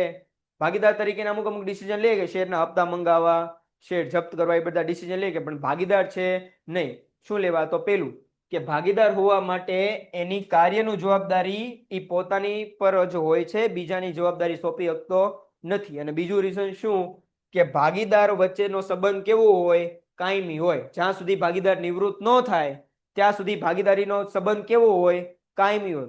પણ કંપનીમાં વારાફરતી શું થવું પડે? સંચાલકોએ નિવૃત્ત થવું પડે. આગળ બહુ ડિટેલમાં સમજાવ્યું છે કે સંચાલકોએ નિવૃત્ત કઈ રીતે થવાનું હોય, કેમ થવાનું હોય, બરોબર? એના નિયમો એ છે. જ્યારે હવે આપણે આગળનું હવે શરૂ કરશું ને તો એમાં તમે બે વસ્તુ મનમાં રાખજો. કંપની બે પ્રકારની હોય, એક પ્રાઇવેટ લિમિટેડ ને બીજી કેવી હોય? લિમિટેડ. બે ટાઈપની કંપની હોય ને, એક કેવી હોય? પ્રાઇવેટ લિમિટેડ ને બીજી કેવી હોય? લિમિટેડ. તો સંચાલકોના નિયમો અને સિદ્ધાંતો બેયમાં અલગ અલગ છે. અમુક વસ્તુ આમાં લાગુ પડતી હોય તો આમાં લાગુ પાડવી જરૂરી નથી. એટલે જ્યારે હવે આપણે નેક્સ્ટ ટોપિક અહીં પછીના જ્યારે ભણશું ત્યારે એમાં ખાસ ધ્યાન રાખજો. તમારે બે વસ્તુ ધ્યાનમાં રાખવાની. એક કઈ કંપની? એક પ્રાઇવેટ કંપની, ખાનગી કંપની, ને બીજી કઈ કંપની? જાહેર કંપની કે પબ્લિક કંપની. બરાબર? ધી મોસ્ટ એમપી બોર્ડમાં પૂછાયેલો 2 માર્કનો ઘણી બધી વાર પૂછાયેલો ક્વેશ્ચન કે સંચાલકો કંપનીના શું છે? પણ વ્યક્તિ જે હોય, બરાબર, એ કોઈ પણ મિલકતમાં પોતાનું હિત ધરાવતો હોય. જો અહીંયા ધ્યાન આપજો. ટ્રસ્ટી કોને કહેવાય? કે કોઈ પણ વ્યક્તિ હોય એ લોકોની, જે કે માની લો કે આપણે આટલા જણા છીએ, આપણા બધાની મિલકત, રકમ એ બધું છે, એમાંથી 5 જણાને એમ કહી દીધું કે હવે આપણી આ જે કઈ પણ ઓલું છે એના તમે શું રહેશો? ટ્રસ્ટી રહેશો. ટ્રસ્ટીનું કામ શું? તો ભાઈ એક જ તે કે ભાઈ આ જેટલી પણ આપણા બધાની મિલકત કે રોકડ છે એનો યોગ્ય રીતે શું કરવો? વહીવટ કરવો. યોગ્ય રીતે શું કરવો? વહીવટ કરવો. હવે માની લો કે તમારા આપણા બધાના ગ્રુપમાંથી તમે મને નિમ્યો કે કરણ સર તમે ટ્રસ્ટી તરીકે રહેજો, તો આપણા બધાની મિલકત ભેગી કરી એમાં મારો એક ભાગ છે ને, કારણ કે હું તમારામાંથી જ આવું છું. એ મિલકતમાં, એ રોકડમાં મારો શું છે? ભાગ છે. બરાબર? એમાં મારું હિત રહેલું છે. બરાબર? સમજાય કે ન સમજાય? એનો વહીવટ કરવાનું કામ કોનું હોય? ટ્રસ્ટીનું. તો આ ટ્રસ્ટીની સામાન્ય નોર્મલ ડેફિનેશન. ટ્રસ્ટી આને કહેવાય જેનું મિલકતમાં, રોકડમાં કે અન્ય કોઈમાં શું રહેલું હોય? એનું હિત રહેલું હોય. આને ટ્રસ્ટી કહેવાય. હવે જોજો, કંપનીના શેરધારકો દ્વારા સંચાલકોને ચૂંટી કાઢવામાં આવે ત્યારે કંપનીની મિલકતો અને ભંડોળનો વહીવટ તેને સોંપવામાં આવે છે. આ સંચાલકો જેને નિમ્યા, બરાબર, એની પાસે કંપનીની મિલકત, ભંડોળ મીન્સ કે નાણાં, મિલકત ને નાણાંનું શું હોય છે? વહીવટ કરવાની જવાબદારી હોય છે. કંપનીના 5 પેન્ટેડ એપ્લિકેશન ધોરણ 6 થી 12ના વિદ્યાર્થીઓ માટે અપડેટ થઈ ચૂકી છે. આ એપ્લિકેશનમાં શું છે? બધા જ વિષયના વિડીયોઝ છે. ગુજરાતની બેસ્ટ ફેકલ્ટી દ્વારા લાઈવ લેક્ચર્સ છે. આઈએમપી પ્રશ્ન છે, ટેસ્ટ સિરીઝ છે, અને ગુજરાતના તમામ વિદ્યાર્થીઓ સાથે તમે તમારી કમ્પેરિઝન કરી શકો છો. ગેમિફિકેશન છે અને બીજું ઘણું બધું. તો તમે એપ્લિકેશન ડાઉનલોડ ન કરી હોય તો ડિસ્ક્રિપ્શનમાં લિંક આપી છે. હમણાં જ પ્લે સ્ટોર ઉપર જાઓ અને એપ્લિકેશન ડાઉનલોડ કરો. ઘરે બેઠીને સરસ મજાનું ગુજરાતની જોરદાર ફેકલ્ટી સાથે ભણો, સારા માર્ક્સે પાસ થાઓ. 5 લાખ રૂપિયા હોય, કંપની પાસે 5 લાખ રૂપિયા હોય તો એ 5 લાખ રૂપિયા ક્યાં વાપરવા, કેમ વાપરવા, કેમ ન વાપરવા, એ જોવાનું કામકાજ કોનું? ક્યાં ગયા? સંચાલકોનું. સમજાય કે ન સમજાય? અને સંચાલક મંડળ એક ટ્રસ્ટી તરીકે તેનો શું કરે છે? વહીવટ કરે છે. સેમ અહીંયા ધ્યાન આપજો. ટ્રસ્ટીનું કામ એમ જ છે કે જેટલી આપણા બધાની મિલકત છે એનો યોગ્ય રીતે શું થાય? વહીવટ થાય. તો સંચાલકોની કામ શું છે? કે કંપનીના જેટલી પણ મિલકત છે, કંપનીના જેટલા પણ નાણાં છે એનું યોગ્ય રીતે શું થાય? વહીવટ થાય. બે સિમિલર લાગે અત્યારે, બરાબર? પણ હમણાં ટ્વિસ્ટ શું કીધું? કે આવા પ્રકારનો વહીવટ કરતી વખતે સંચાલક અંગત લાભ કે નફો કરી શકે નહીં, છતાં સંચાલકોને કંપનીના ટ્રસ્ટી નથી. ટ્રસ્ટી છે પણ ટ્રસ્ટી નથી. કઈ રીતે જો કહો? સમજાવો. ઈઝી જ છે, કાંઈ નથી. એક નાની એવી આપણે જે છે એ લાઈન રફ કરી નાખવાની છે. હું સંચાલક હોઉં, બરાબર, તો આ કંપનીના જેટલી પણ મિલકત છે, જેટલી પણ રોકડ છે, બરાબર, બની શકે કે એમાં મારું હિત હોય, કે એમાં મારો ભાગ હોય, પણ બની શકે તો જે લોકો પણ સંચાલકો નિમે છે ને અત્યારની જેટલી પણ કંપનીમાં, એ સંચાલકો મોસ્ટ ઓફ કંપનીના શેર હોલ્ડર હોતા નથી. હજી શેર હોલ્ડર હોય તો કંપનીમાં એનું હિત હોય. શેર હોલ્ડર તરીકે મેં જે પૈસા આપ્યા એ પૈસાનું મારે શું કરવાનું છે? હવે વહીવટ કરવાનો છે, એટલે મારે ધ્યાન રાખવું પડે. પણ જો સંચાલકો બહારથી આવ્યા હોય, બરાબર, કે કોઈ અન્યને સંચાલક તરીકે નિમ્યા હોય, તો એના પૈસા છે આ, તો જેમ ફાવે એમ ઉડાડે નહીં. મારા ક્યાં પૈસા? તો સંચાલક છું, મારે જેમ કરવું એમ કરવું. સમજાય કે ન સમજાય? જ્યારે ટ્રસ્ટીમાં એમાં એનું હિત છુપાયેલું હોય, કેમાં? મિલકતોમાં અથવા તો નાણાંમાં. જ્યારે આમાં એવું પોસિબલ મોસ્ટ ઓફ બનતું નથી, અને પોસિબલ હોય તે તોય તે વહીવટ જે છે યોગ્ય રીતે કરવાનો, કે કોઈને નુકસાન જાય નહીં. એટલું સમજાણું? ટ્રસ્ટી છે પણ ટ્રસ્ટી નથી. ટ્રસ્ટી છે મીન્સ કે એને આ બધું વહીવટ કરવાનું ને એ બધું કામ એનું છે, બરાબર, પણ આમ ટ્રસ્ટી નથી. કઈ રીતે? આગળ જ બેસવાનું. કઈ રીતે? કે ભાઈ બની શકે કે સંચાલકો બહારથી લાયા હોય તો એ કંપનીના શેર હોલ્ડર હોય નહીં, તો એને તો એમ જ હોય ને કે મારા ક્યાં પૈસા છે, આ લોકોને છે ને ઉડાડ્યા રાખ. એટલે ટ્રસ્ટી છે, ટ્રસ્ટી નથી. બરાબર. કંપનીના શું છે? પ્રતિનિધિ છે, ભાગીદાર છે પણ ભાગીદાર નથી. પણ આમ કહેવા જેવું દુઃખ નથી. સમજાય કે ન સમજાય? બરાબર ને? એમ એવી રીતે ભાઈ લખતા નહીં હો. જો મારે ક્લિયર ઇન્સ્ટ્રક્શન આપવા પડે. મારે 10 ને 12 માં મારે એક બહુ ખરાબ એક્સપિરિયન્સ છે, બરાબર. પહેલાના આઈ થિંક આજથી 2 થી 3 વર્ષ પહેલા હું 10 ને 12 ધોરણ ભણાવતો હતો. 10મા ધોરણમાં સામાજિક વિજ્ઞાન અને 12મા ધોરણમાં એસપીસીસી, બરાબર. ત્યારે એ લોકો જે છોકરાઓ હતા ને એને થોડુંક મારે બહુ ડિટેલમાં લઈ જવું હતું, વધારે એક્ઝામ્પલ એને આપવા પડે. એના થ્રુ એ શું કરે, એ સમજી શકે ટોપિકને. હું તમને એમ કહું, હું તમને જેટલા એક્ઝામ્પલ આપું એનાથી તમે ટોપિક વધારે સમજાય, બરાબર. તો હું બને ને એટલા વધારે એ લોકોને એક્ઝામ્પલ આપતો 10થમાં અને 12થમાં, બરાબર. પહેલી એક્ઝામ આવી, પેપર મેં કાઢ્યો, પેપર મારી પાસે આવ્યા, પેપર મેં જોયા, મારું મગજ ફાટી ગયું. કારણ કે મેં તમને કીધું ને સંચાલકો કોને કહેવાય, તો તમે વ્યાખ્યા લખો ને દીકરા, કે સંચાલક મંડળનો જે સંચાલક હોય એના સંચાલક કહેવાય. આમ વ્યાખ્યા લખો ને તમે. એને મારા ઉદાહરણ લખીને નાખી. પેપરમાં હું જોઉં છું, જે ઉદાહરણ મેં કીધા હોય, કે માની લો કે માંગ કે એવું કઈ ભરાવતો, કે આવડું આ જે છે શું કહેવાય આપણે, આની પહેલાનું એક આખું હતું વીમા પ્રીમિયમ વાળું. વીમા પ્રીમિયમ વાળું હતું. એ બધા જે હતા એમાં મેં અમુક તમને એક્ઝામ્પલ આપ્યા હોય જસ્ટ મજાક મસ્તી માટે, કે એના થ્રુ તમે સમજી શકો. એને એ એક્ઝામ્પલ જ લખી નાખ્યા. એને એમ થયું સરે તો સમજાવી જ હોય ને. મારે પછી ક્લેરિટી કરવી પડી કે ભાઈ એક્ઝામ્પલ છે એ નો લખાય પેપરમાં. 12મા ધોરણના 10મા ધોરણના પેપરમાં લખવા જાઓ, ઓલો મને પકડશે કે તમારા એસપી ના સરને બોલાવો. કોણ છે? સમજાય કે ન સમજાય? બરાબર. એમ એટલે મારે એ પછી હવે છે ને મને એક બીક ગરી ગઈ છે. એટલે જ્યારે પણ હું સમજાવતો ને ત્યારે એક ડિસ્ક્લેમર આપું કે મહેરબાની કરીને મારા ઉદાહરણ પેપરમાં લખવાના નહીં. એ સમજૂતી માટે છે, બરાબર. કોઈ પણ મૂવી શરૂ થાય તો આવે ને ડિસ્ક્લેમર, કે આના જીવન કે મૃત કોઈ પણ પાત્ર સાથે આનું ઓલું કહેવાય જોડાણ છે નહીં. તો એમય તે ધ્યાન રાખજો, લખતા નહીં, બરાબર. દુઃખ છે પણ દુઃખ નથી. એટલે સંચાલકો ટ્રસ્ટી છે પણ ટ્રસ્ટી નથી. દાખલા તરીકે મારા જીવનમાં દુઃખ છે પણ આમ કહેવા જેવું દુઃખ નથી. એવી જ રીતે સંચાલકો ટ્રસ્ટી તરીકે કામ કરે છે પણ ટ્રસ્ટી તરીકે કામ કરતા નથી. નહીં એ માર્ક આવે કાંઈ. બોર્ડ વાળા મને ગોતતા ગોતતા આવશે, એ અલગ મારે અંડરગ્રાઉન્ડ આવવું પડશે. એટલે ન લખતા હો ભાઈ, સમજૂતી માટે. કંપનીની બધી મિલકતો કોના નામે હોય? મારા નામે હોય. હે? નો હોય. કોના નામે હોય? કંપનીના નામે હોય. હવે સમજો, આ સિમ્પલ ડિફરન્શિએશન. હલો અહીંયા ધ્યાન. હવે મસ્તી મજાક હવે થઈ ગયો.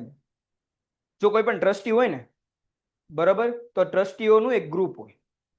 તો આ ટ્રસ્ટીઓના ગ્રુપમાં હું તમને એમ કહું, હાલો હજી એક એક્ઝામ્પલ આપો. બહુ મસ્ત એક્ઝામ્પલ છે. માની લો કે તમે 5-6 જણાનું ગ્રુપ છે, તમે ટિફિન લઈને આવ્યા, તમે બધાનું ટિફિન ભેગું કર્યું ને ભેળ બનાવી, બરાબર. તો એ જે ભેળ બનાવી, અહીંયા ધ્યાન આપો, બહુ સરસ, તરત સમજાઈ જાય. 5 જણા, 5 ટિફિન લાયા, 5 ટિફિન લાવીને ટિફિનને શું કર્યું? ભેગું કર્યું ને એની શું બનાવી? ભેળ બનાવી. તો એવું આ ઊંધ્યું. અમારે તો એમાં પાસ્તા, થેપલા એવું બધું આવતું. અત્યારે આમ વિચારીએ તો અમને એમ થાય અમે સર્વાઈવ કેમ કરી ગયા. અમારે તો મરી જવું જોઈએ એ બધું કાંઈ નહીં, પણ તોય જીવતા રહી ગયા. ભણાવવાનું હશે, તમે ભગવાન લખ્યો છે આ લોકોને ભણ્યા વગર ન જાતો, એટલે સમજજો. ભેળ બનાવી. હવે એવું જરૂરી છે કે ઈ ભેળ છે એ એક જ વ્યક્તિની, એક વ્યક્તિ જેટલું ખાવું એટલું ખાય કે નહીં, ઇક્વલી ડિસ્ટ્રીબ્યુટ થાય ને, કારણ કે એમાં એનોય ભાગ છે. એણે મમરા નાખ્યા હતા, એણે પાસા, એણે ડુંગળી લસણ નાખ્યું હતું, તો ભાગ તો એનો આ તો લસણ નો નાખાય અમારા, એટલે જ મેં કીધું અમે સર્વાઈવ કરી કે અમારે લસણ નાખતા. અમારા લોકો કાંઈ પણ ખાતા. 8મા ધોરણની વાત કરું, જ્યારે હું 8મામાં હતો, બરોબર. આઈ થિંક એટલે જ તે સાઈડ ઇફેક્ટ થઈ છે થોડી, એટલે ધ્યાન આપો. ઇક્વલી ડિસ્ટ્રીબ્યુટ થાય, બધાય હરખું હરખું જમવાનું, કોઈ વધારે નહીં કોઈ ઓછું નહીં. ને ત્યારે તો એવું હતું ઇક્વલી ડિસ્ટ્રીબ્યુટ થાય. બેન્ચે અમારી ઇક્વલી ડિસ્ટ્રીબ્યુટ થતી. એમાં એવું હતું કે અમારે એક બેન્ચમાં 2 જણાને બેવાનું હોય, મારે બાજુ વાળા બને નહીં. અમે લોકો એમ કર્યું, અમે સ્કેલ થી માપી બેન્ચ થી શું કરીએ, અમે સ્કેલ માપી જેટલા પણ સેન્ટીમીટર થયા એને ભાંગ્યા 2 કર્યા, પછી વચ્ચે ભારત પાકિસ્તાન બોર્ડર બનાવી. આ બેન્ચમાં આ ભાગે તારે હાથ નહીં મૂકવાનો અને અહીંયા તારે બેવાનું. આ બધું 8માં મત હતું. તો ટ્રસ્ટી એને કહેવાય કે બધાનો શું હોય, ભાગ હોય, ને બધાનું આપણે ધ્યાન રાખો ને કે કોઈને ઓછું વધતું મળે નહીં, બરાબર. પણ કંપનીમાં ભેળ તમારા નામની હોય નહીં. માની લો કે તમે કાલે પ્રોગ્રામ, તમારું 6 લોકોનું ગ્રુપ છે, તમે કાલે પ્રોગ્રામ બનાવ્યો, 5 જણા હાજર હતા, 1 હાજર હતો નહીં, તો એને ખાવા દેવામાં આવશે નહીં. તો એનું કામ હું બધાને શું કરવાનું, ઇક્વલી ડિસ્ટ્રીબ્યુટ કરવાનું. કોઈને ઓછું વધતું મળે નહીં જોવાનું કામ કોનું, એ છઠ્ઠા માણસનું. એ છઠ્ઠો માણસ એટલે કોણ, તો સંચાલક. એ 5 માણસ કોણ, તો કે ટ્રસ્ટી. હવે સમજાણું? હા, હવે સમજાય, બરોબર. આવું કોઈ નો સમજાવે એટલે ધ્યાન આપજો. ચેટ જીપીટી ને પૂછો લ્યો કે ચેટ જીપીટી 5 પીપલ ભેળ equally distribution explain me in a very simple language. એ કામ કરવાનું બંધ કરી દે. એ પોતાની જાતને મટાવી લે કે ભાઈ મારે આ દુનિયામાં નથી રહેવું. એ તમને બ્લોક કરશે, આને બ્લોક કરો. હવે સમજાણું ને? ટ્રસ્ટી કોને કહેવાય, સંચાલકો કોને કહેવાય? સેમ. હવે અહીં ધ્યાન આપો. જો સંચાલકો હોય ને, સંચાલકો કોઈ પણ મિલકત હોય ને, માની લો કે આપણે અમદાવાદમાં, મેં કીધું એમ કે અમદાવાદમાં એક નવી બ્રાન્ચ ઓપન કરવાની હતી. તો નવી બ્રાન્ચ ઓપન કરવા માટે આપણે શું લીધું, જમીન લીધી, બરાબર. જમીન લીધી, એની પર જે બિલ્ડિંગ બનાવ્યું, તો એ જમીન જે છે એ કોઈ સ્પેસિફિક સંચાલકના નામે લેવાશે? એ કોના નામે લેવાય? કંપનીના નામ પર લેવાય ને. તો મિલકત એના નામની છે નહીં. જ્યારે ટ્રસ્ટીમાં મિલકતો કોઈ પણ પર્ટિક્યુલર વ્યક્તિના નામની હોઈ શકે. સંચાલનમાં, સંચાલકોમાં કોઈ પણ મિલકત જે છે એ પર્ટિક્યુલર એના નામની નથી હોતી. કંપનીની મિલકતોના, એ કંપનીના નામ પર હોય છે. હું એમ કહેવા માંગુ છું, સમજાય કે ના સમજાય? એટલે એ ટ્રસ્ટી છે પણ એ ટ્રસ્ટી નથી. આમ, બરાબર. ભેળ વાળું એક્ઝામ્પલ પેપરમાં યાદ રાખવાનું, લખવાનું નહીં. એમ હાલો.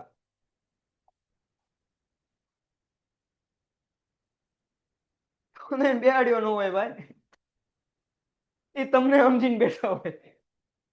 તમને શું લાગે છે માર્ક કેમ ઓછા આવે? કંપનીના નામે હોય, જ્યારે ટ્રસ્ટીમાં મિલકતો ટ્રસ્ટીના નામ પર ધારણ કરે છે. સમજાય કે ન સમજાય? હું ટ્રસ્ટી હોઉં તો મિલકત મારા નામ પર ખરીદાય, પણ સંચાલકના નામે મિલકત ખરીદાય નહીં. એટલે મિલકતમાં એનો કઈ ભાગ લાગે નહીં, બરાબર. એમ વાત હાલે. બહુ એક્સ્ટ્રા થઈ. પોતાના નામથી અદાલતમાં દાવો પણ કરી શકે નહીં. એમ ન કહે કે સંચાલક કે સાહેબ જ્યારે હું આ કંપનીનો સંચાલક હતો ને ત્યારે આ મિલકત ખરીદી હતી, એટલે એ મિલકતમાં મારો ભાગ લાગે. પૂછે બટા દીકરા, આ જે મિલકતો છે દીકરા, એ કોના નામ પર લીધી? તારા નામ પર લીધીશ કે ના ના કંપનીના નામ પર? તો હું લેવા? તમે સેન્ટેન્સ ખાલી જગ્યા પૂરી લેજો, બરોબર.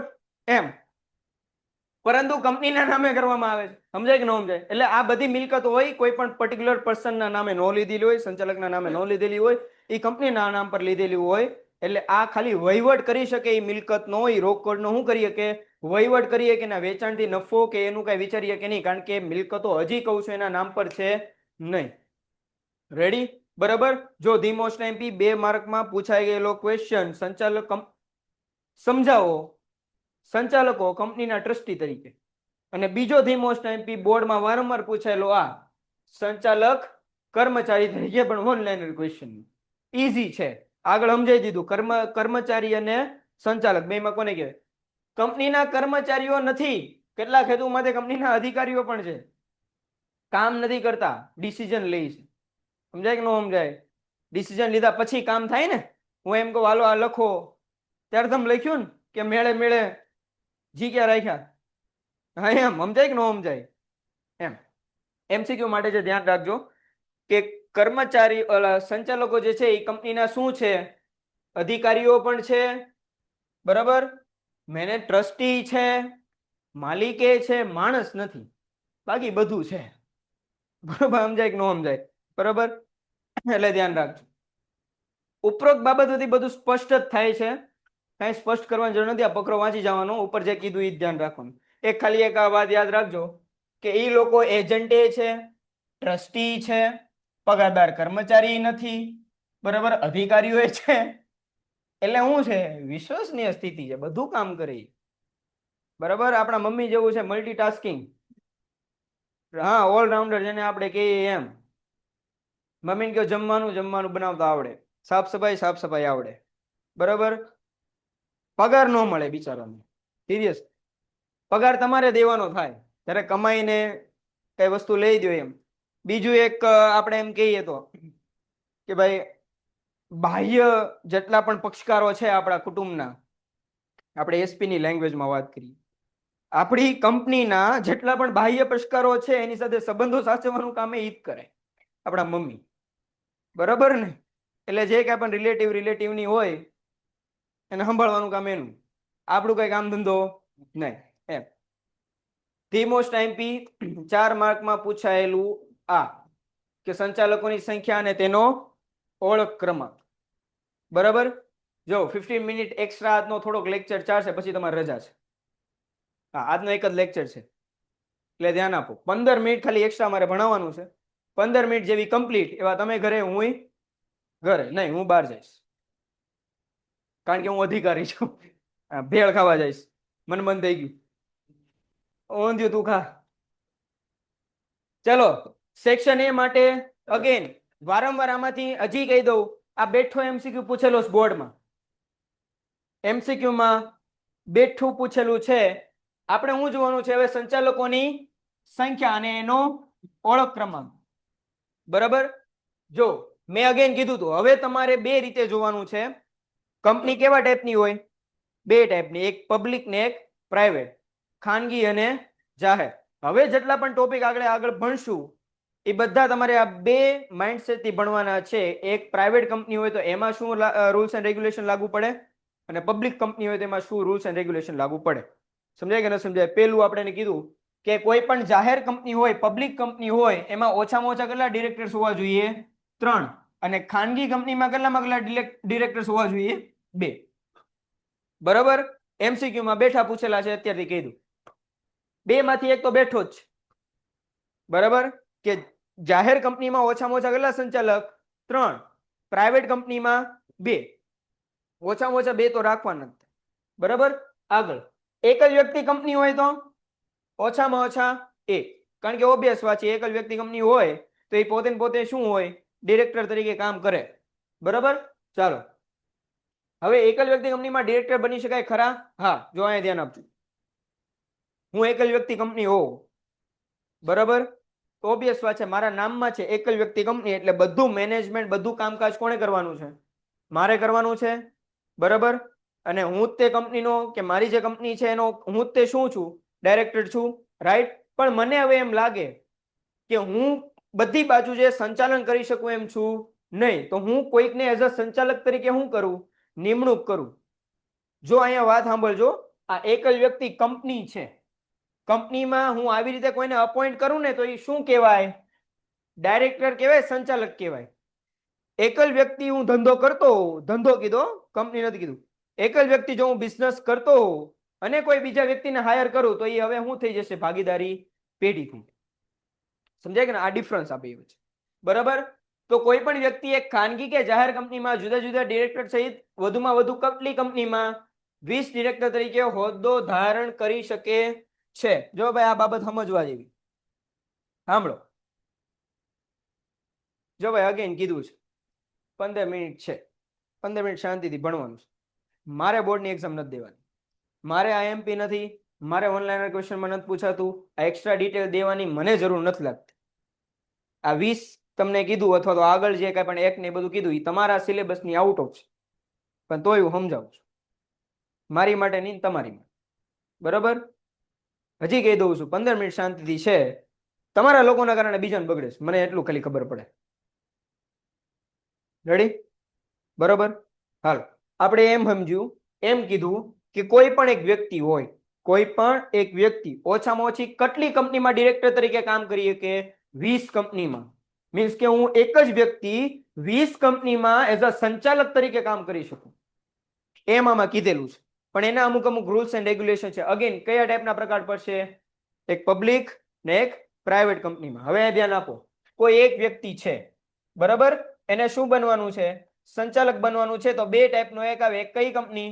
જાહેર કંપની. એક બીજી કઈ કંપની આવશે? ખાનગી કંપની. તો જોજો, કોઈ પણ વ્યક્તિ 20 કંપનીમાં ડિરેક્ટર તરીકે શું કરી શકે? કામ કરી શકે. આમાં કેટલી કંપની આપણે કહેવાની? ટોટલ 20 કંપનીમાં.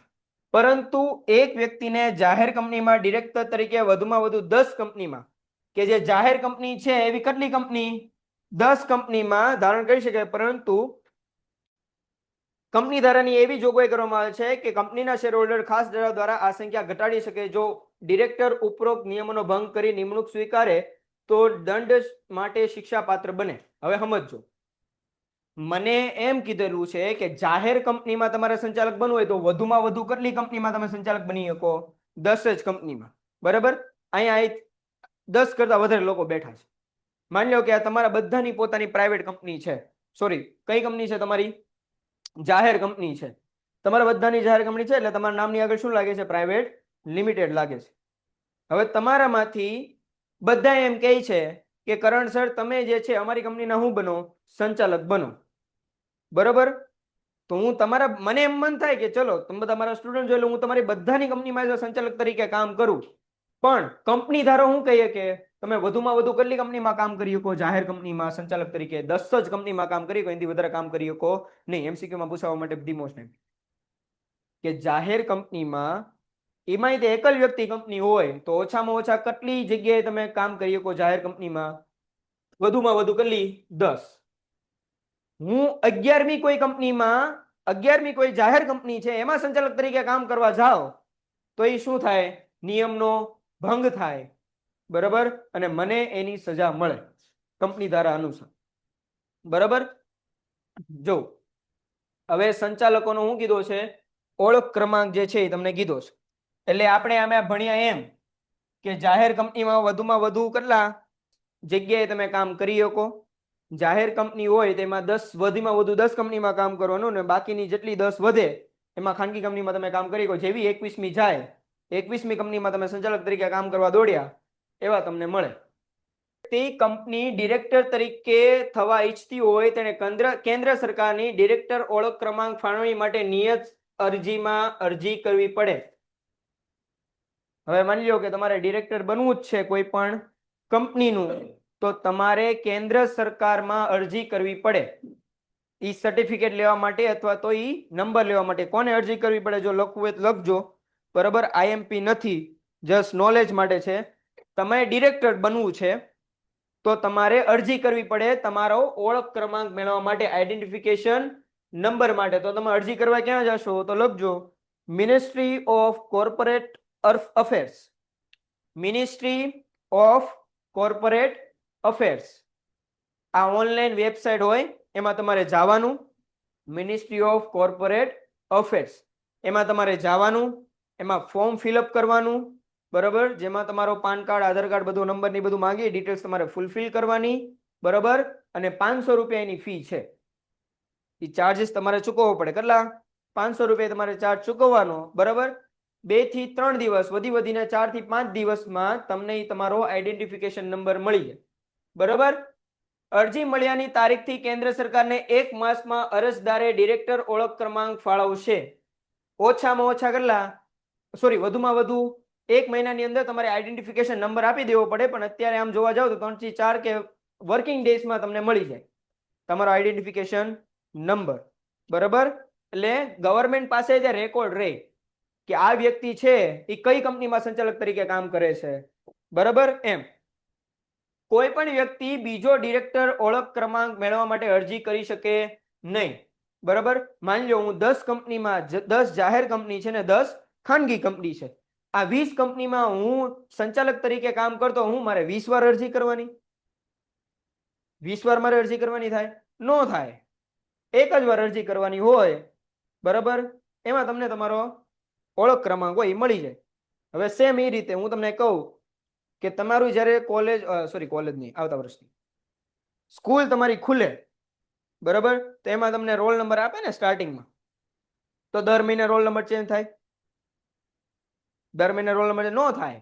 એકવાર રોલ નંબર મળી ગયો તો એ લાઈફ ટાઈમ, 1 વર્ષ લગી તમારો રોલ નંબર રહેશે. જો લાઈફ ટાઈમ હું લેવા બોલાઈ ગયું ખબર મારતી, કારણ કે જો તમે કોઈ એવા ખેલ કર્યા હોય, કાંડ કર્યા હોય, તો તમારો એ રોલ નંબર લાઈફ ટાઈમ યાદ રહી કે આ રોલ નંબર XYZ હતો, 52, 53 કે 46 કે 20. બરોબર? એ યાદ રહી કે આ માણસ સુવર્ણ અક્ષરમાં યાદીમાં હોય કે આણે બહુ ખેલ કર્યા હતા. સમજાણો કે ન સમજાણો? હાલો. 1 માસમાં કરવી પડે. કંપની પોતાના તમામ ડિરેક્ટર્સના ઓળખ ક્રમાંક નિયત ફી સાથે કંપની રજિસ્ટ્રારને જાણ કરશે. જો નિયત સમયમાં જાણ ન કરે તો કંપની દરેક કસૂરવાર અધિકારીને દંડને પાત્ર બને છે. જો ભાઈ અહીંયા ધ્યાન આપો. સંચાલક તરીકે તમારો ઓળખ ક્રમાંક તમને મળી જાય તો તમારે કંપનીને જાણ કરવાની કે મને મારો આઈડેન્ટિફિકેશન નંબર મળી ગયો છે. હવે એ સેક્રેટરીની જવાબદારી છે કે આઈડેન્ટિફિકેશન નંબર એને ક્યાં જમા કરાવવાનો છે? કંપની રજિસ્ટ્રાર પાસે. જો કંપની રજિસ્ટ્રાર પાસે એ જમા ન કરાવે તો બધા પર કાયદેસરની કાર્યવાહી થાય.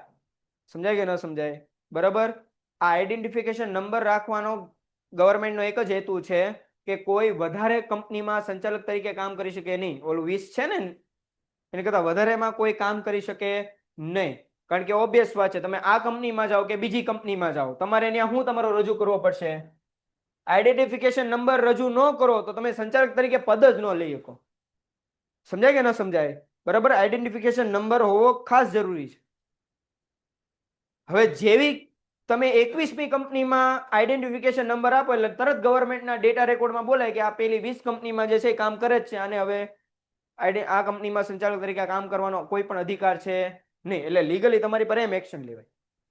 બરાબર? સંચાલકોની નિમણૂક અને એના પ્રકાર. સંચાલકોને નિમણૂક કઈ રીતે કરવાના, કઈ રીતે હાયર કરવાના? તો કંપની ધારા અનુસાર કોઈ પણ કંપનીનું સંચાલન સંયુક્ત સ્વરૂપે સંચાલક મંડળ દ્વારા કરવામાં આવે છે. માટે કંપનીએ સંચાલકોની નિમણૂક કરવી ફરજિયાત છે. તમે કંપની બનાવો, એ પબ્લિક કંપની હોય, પ્રાઇવેટ કંપની હોય, ધેટ ડઝન્ટ મેટર. 1 માસની અંદર એટલે 30 દિવસની અંદર જે તમારી ફાઇનલ બોર્ડ મીટિંગ જે ભરાવાની છે, બરાબર, એમાં તમારે શું કરી નાખવા પડશે? સંચાલક મંડળની નિમણૂક કરી નાખવી પડે. કંપનીના સંચાલક તરીકે કોઈ ભાગીદારી પેઢી, ટ્રસ્ટ કે કોઈ વ્યક્તિઓનું મંડળ નિમણૂક સંચાલક તરીકે નિમણૂક કરી શકાય નહીં. હું તમને એમ કહું કે મેં નવી કંપની બનાવી અને તમારા બધાનું ગ્રુપ મારી પાસે આવ્યું કે સાહેબ અમારું આ XYZ ગ્રુપ છે, અમે બહુ સારું સંચાલન કરીએ છીએ, તમે અમને સંચાલન તરીકે રાખો. પણ તમારું ગ્રુપ છે, કોઈ પર્ટિક્યુલર પર્સન છો તમે નહીં, તો એઝ અ ગ્રુપ તરીકે તમને સંચાલન તરીકે રાખી શકાય નહીં. કોઈ કોઈ ટ્રસ્ટ હોય એને સંચાલન તરીકે રાખી શકાય નહીં. હું લેવા? જો હું તમને કહું, આગળ આપણે જોયું કે જો કોઈ સંચાલક નિયમની બહાર જઈને કામ કરે તો જવાબદાર કોણ બને? એ સંચાલક પોતે બને. પણ માની લો કે તમે કોઈ ગ્રુપને હાયર કર્યા તો કોઈ પર્ટિક્યુલર પર્સનને તમે પકડવા જશો નહીં? જાઓ. કોને પકડવું પડશે? આખા ગ્રુપને પકડવું પડે ને. જો માની લો કે કોઈ ટ્રસ્ટ હતું, એને તમે સંચાલન આપ્યું અને ટ્રસ્ટમાં કોઈ એક વ્યક્તિ દ્વારા કંઈક ખોટો નિર્ણય લેવાયો જેનાથી કંપનીને બહુ નુકસાન થયું, તો તમે એક પર્સનને પકડી શકશો નહીં. તમારે કોને પકડવું પડશે? આખા ટ્રસ્ટને પકડવું પડે, ગ્રુપને પકડવું પડે. એટલે ગ્રુપ, ટ્રસ્ટ, ભાગીદારી પેઢી કોઈ પણની આવી રીતે નિમણૂક થાય નહીં. હંમેશા સંચાલક તરીકે કોની નિમણૂક થાય? જીવંત વ્યક્તિની જ નિમણૂક કરી શકાય, એઆઈ ની નિમણૂક થાય નહીં. બરાબર. એમ કંપની ધારા 2013 અનુસાર આવી રીતે જોગવાઈ છે. પ્રથમ સંચાલક કોને કહેવાય? હવે આપણે આવી જાવ સ્ટાર્ટિંગમાં, સાવ સ્ટાર્ટિંગનો ફેઝ. કંપની હજી આપણે શરૂ કરી છે. જ્યારે પ્રથમ ડિરેક્ટરની નિમણૂક માટે કંપનીમાં જોગવાઈ ન કરેલી હોય તો કંપનીમાં આવેદનપત્રમાં સહી કરનાર વ્યક્તિ કંપનીમાં યોગ્ય રીતે નિમાયેલ ડિરેક્ટર તરીકે ગણવામાં આવે છે. કંપનીના આવેદનપત્રમાં સહી કોણ કરે? કંપનીનું આવેદનપત્ર બને ને, એમાં સહી કોણ કરે? યસ, જે લોકોએ કંપની ઇસ્ટાબ્લિશ કરી છે એ લોકો એમાં શું કરશે? સહી કરશે ને.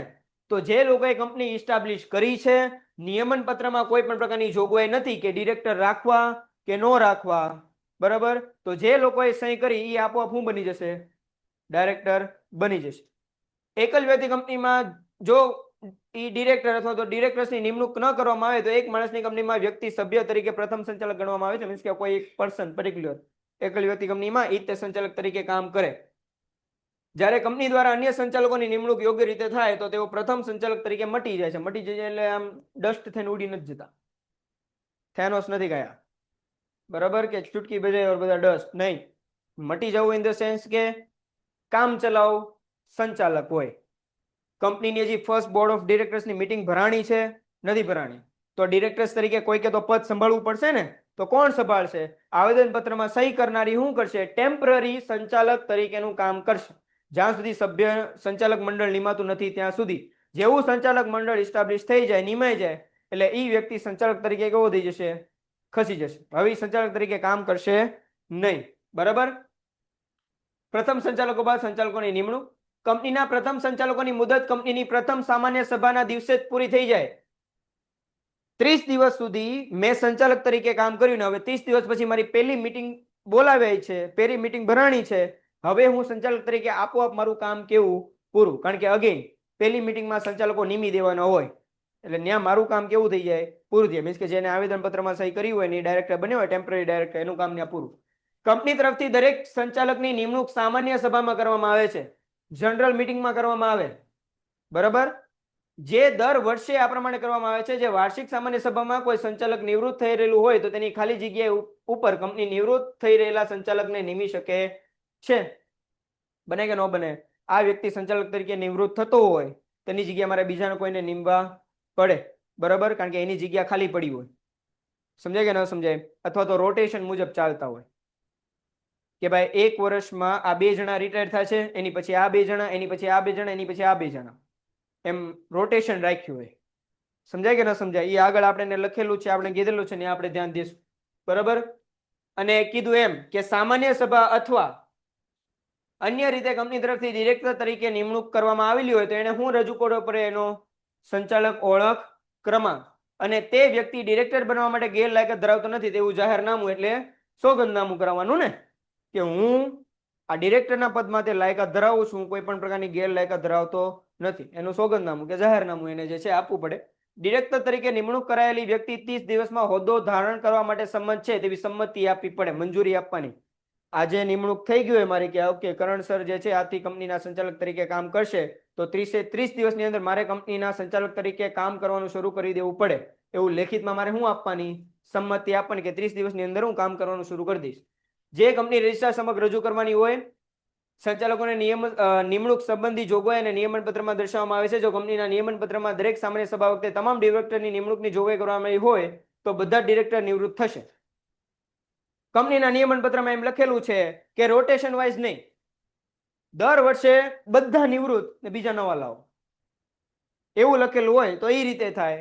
રોટેશન વાઇઝ કીધું હોય તો રોટેશન વાઇઝ થાય, બરાબર.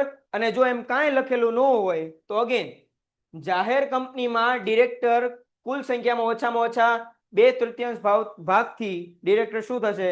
નિવૃત્ત થશે. એટલે 3 જણા ડિરેક્ટર હોય એમાંથી 2 જણા શું થવાનું? નિવૃત્ત થવાનું. એમાંથી જેની એજ વધારે હોય ઈ, બરાબર. એવા 1/3 ભાગના સંચાલકો પણ શું થશે? ક્રમશઃ નિવૃત્ત થશે. અગેન કીધું આ નિયમ જાહેર કંપની માટે છે. કોની માટે છે? જાહેર કંપનીમાં રોટેશન વાઇઝ તમારે નિવૃત્ત થવાનું, એજ વાઇઝ તમારે નિવૃત્ત થવાનું, એ બધું કોની માટે છે? જાહેર કંપની માટે છે. પ્રાઇવેટ કંપની માટે આવા નિયમ લાગુ પડતા નથી. પ્રાઇવેટ કંપનીમાં એમ કે કે આ સંચાલકો જ્યાં સુધી કંપનીનું અસ્તિત્વ છે કાં તો જ્યાં સુધી લોકો હયાત છે ત્યાં સુધી આ લોકો તે કંપનીના સંચાલકો રહેશે, બીજા કોઈ સંચાલકો નવા ઉમેરાશે નહીં. તો આ લોકો તે સંચાલક તરીકે કામ કરીએ કે આ બધા નિયમ કોની માટે છે? આ 2/3 1/3 જાહેર કંપની માટે છે. પરિણામે 3 વર્ષના સમયગાળાના ક્રમ પ્રમાણે નિવૃત્ત થયેલા બધા સંચાલકો બદલાઈ જાય છે. બરાબર, 9 જણા હોય, બરાબર, માની લો 8 જણા હોય, ચલો 9 ની 8 જણા હોય તો 2025 માં 2 જણા નિવૃત્ત, 2026 માં બીજા 2, 27 માં બીજા 2 અને 28 માં બીજા 2. એટલે બધા સંચાલકો કેવા થઈ ગયા? નિવૃત્ત થઈ ગયા. હવે ફરીવાર બીજા નવા સંચાલકો લાવવા.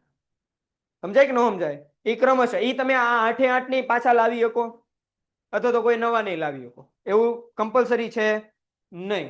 બરાબર, નિવૃત્ત થયેલા ડિરેક્ટરની ખાલી જગ્યાઓ પર અલગ કોઈ પણ વ્યક્તિને ડિરેક્ટર તરીકે નિમણૂક. પેન્ટેડ એપ્લિકેશન ધોરણ 6 થી 12ના વિદ્યાર્થીઓ માટે અપડેટ થઈ ચૂકી છે. આ એપ્લિકેશનમાં શું છે? બધા જ વિષયના વિડીયોઝ છે. ગુજરાતની બેસ્ટ ફેકલ્ટી દ્વારા લાઈવ લેક્ચર્સ છે, આઈએમપી પ્રશ્ન છે, ટેસ્ટ સિરીઝ છે અને ગુજરાતના તમામ વિદ્યાર્થીઓ સાથે તમે તમારી કમ્પેરિઝન કરી શકો છો. ગેમિફિકેશન છે અને બીજું ઘણું બધું. તો તમે એપ્લિકેશન ડાઉનલોડ ન કરી હોય તો ડિસ્ક્રિપ્શનમાં લિંક આપી છે, હમણાં જ પ્લે સ્ટોર ઉપર જાઓ અને એપ્લિકેશન ડાઉનલોડ કરો. ઘરે બેઠીને સરસ મજાનું ગુજરાતની જોરદાર ફેકલ્ટી સાથે ભણો, સારા માર્ક્સે પાસ થાઓ.